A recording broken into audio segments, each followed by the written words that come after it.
Niger Delta youth, great Nigerian youth, great Niger Delta people, great Nigerian people. Are we ready? Well, the people of Niger Delta feel very insulted by what happened in the Senate yesterday.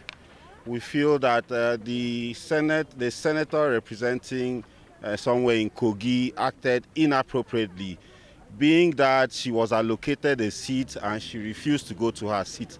And we consider this very disrespectful. So we have come to say that they should not allow this kind of precedence in the Senate because it would definitely affect tomorrow.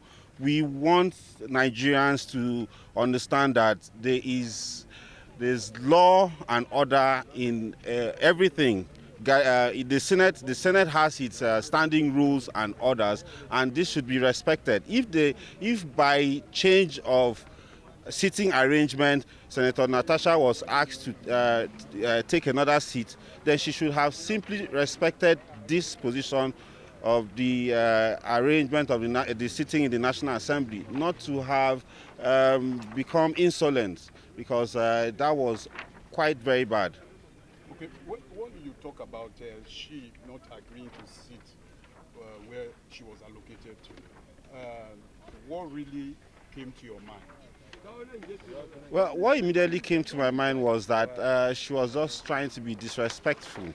And she was not only disrespecting the office of the Senate President, she was also abusing her office as a senator who should live by example. Because we feel as a senator, she should have understood that this this arrangement in the Senate is very normal, and not to have protested in any way. So we consider this very inappropriate, and we ask for appropriate sanctions to be meted out, so that any other person thinking of doing such a thing in future will know that this isn't the right thing to do in an institution like the Senate. Okay, for clarity, you talked about she should have obeyed the sitting position. Is there, and then I heard you talk about rules and regulations of the Senate, how they should sit. Please speak on that. I need clarity. Yes, the Senate President has every right to allocate seats to the senators in the Senate chambers. So if by sake of that her seat was reallocated to her, there was definitely no issue at that. It is just a normal thing to have happened. So she should have just simply respected the rules. I'm sure it's a standing rule in the Senate. She should have just simply obeyed that rule rather than protest and disrespect the entire Senate. I want to tell you that this disrespect was not just on the office of the Senate President, but on the entire Senate. So we should look at how we can curb such things happening some other time. So what are your demands? And we want to believe that this is like you're passing a vote of confidence on the Senate President. So what are your demands and why? Of course, I know the youth standing behind me here have confidence in the Senate President, being that he has been very pragmatic, being that he is a very qualified and able Senate President who has been able to carry senators along and is performing well in his duties as the Senate President of the Federal Republic of Nigeria. And so we pass this vote of confidence because we believe in his ability and capability. And so for this to have happened, we consider it a thorough disrespect on us all, and we demand an apology from her. And in 7 days, if this apology is not tendered in any national daily, we will come back here and ask the Senate to please suspend her, because we don't think we should condone any act like this. We are here to talk about the disrespect that took place in the National Assembly yesterday in respect of our dear leader, the Senate President. We are here to say no to such things. I believe in the seat of the National Assembly, there is rules and regulations guiding the senators.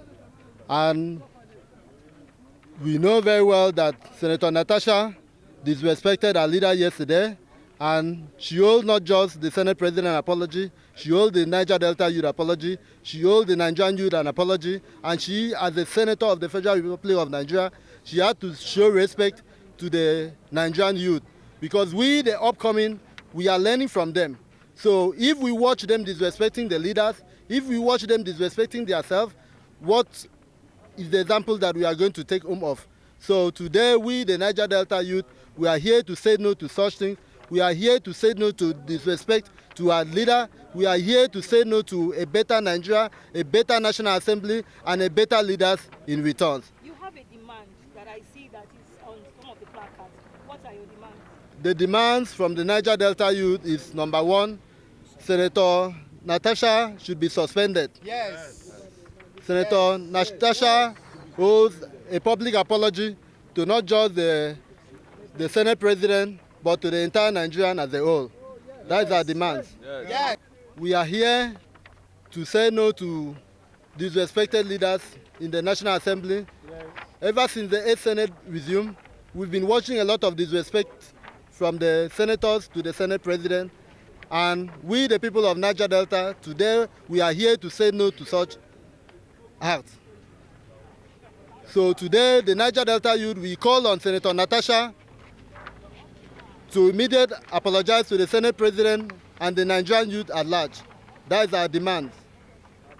So we want to believe that you have a lot of confidence in the Senate President. That's why you're here. Yes, we have a lot of confidence in the Senate President. Not because he's from the Niger Delta region, but we should have a lot of confidence in him because he's an integrity leader. He has been a governor of Akwa Ibom State. He has been a member of the 7th Senate. He has been a minister of the Federal Republic of Nigeria under Buhari's administration, and today is the senator of the Federal Republic of Nigeria. So we have confidence in him, 100%. So are you saying Natasha failed to adhere to the principles in the Senate? Yes. How? Because Natasha would have followed the rules of law. She would have respected the Senate President and moved to her seat before any other comment. But don't you think this action is suppressing the voice of women? Yes. When you say it's suppressing the voice of women, the Senate President didn't say that she would not be given opportunity to speak. They said move to the seat that is assigned, allocated for you, and then you'll be speaked. You'll be granted permission to speak. So they didn't suppress her. Nobody suppressed her.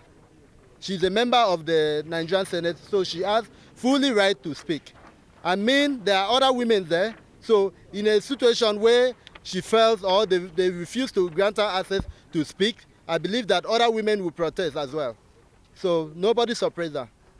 Why are women not among you? The thing is that I think that this action is something that is embarrassing to women, and especially because it is an act that is against a man. You know, these days in Nigeria, the right of men is declining.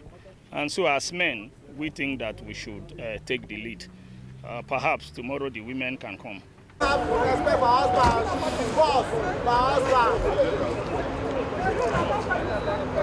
husband.